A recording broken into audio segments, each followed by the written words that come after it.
Sir இந்த உயிர் போச்ச கொலைலாம் பண்ணுறானுங்கள துப்பாக்கியில் சொல்கிறாங்களே அதெல்லாம் ஒரு நிமிஷம் 2 நிமிஷம் அவ்வளோதான்.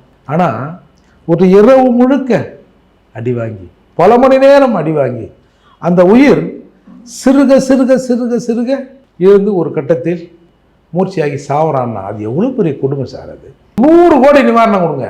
ஒரு ஆக்சிடெண்ட் ஆகுது, ஒரு ஜஸ்ட் ஃப்ராக்ஷன் ஆஃப் செகண்டில் செத்துடுறாங்க, அதுக்கு ஒரு 3 லட்சம் 4 லட்சம் நிவாரணம் தரும். ஒரு செகண்ட், அது ஒரு 5 செகண்ட் 10 செகண்ட் சார். சார் பல மணி நேரம் அவன் சித்திரவதை அனுப்பிப்பலாம், அதுக்கு என்ன நீங்கள் விலை வைக்கிறீங்க? சட்டம் சொல்லுது சார், ஆர்டிகல் 21 இந்தியன் கான்ஸ்டியூஷன் சொல்லுது, நாங்கள் சில உரிமைகளை கொடுத்துருக்கோம், அந்த உரிமைகளை பறிப்பதற்கு சட்டத்துக்கு தான் உரிமை இருக்குது.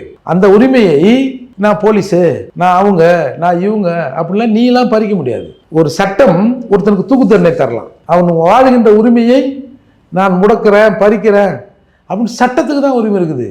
உனக்கு உரிமை கிடையாது. நீ சிஎம் பிஎம்மாக கூட ஒருத்தனை பிடிச்சி பொசுக்குன்னு கொண்டுடுங்க அப்படின்னு சொல்கிறதுக்கு யாருக்குமே ரைட்ஸ் கிடையாதுன்னு புரட்சியாளர் அம்பேத்கர் எழுதி வச்சுருக்காரு. என்னடா நான் அந்த மனுஷன் ஏதுனா இன்றைக்கி 24 லாக்அப் டெத்துனா அதில் 3/4 பேர் நாங்களாக இருக்கிறோம். எங்கள் தாத்தா எங்கள் அப்பா எழுதி வச்ச சட்டம் எவனும் மதிக்காமல் உங்கள் அப்பா சட்டத்தை எழுதி வச்சுட்டா அப்படின்னா நிறைய பேர் நாங்கள் தான் சார் இறக்குறோம்.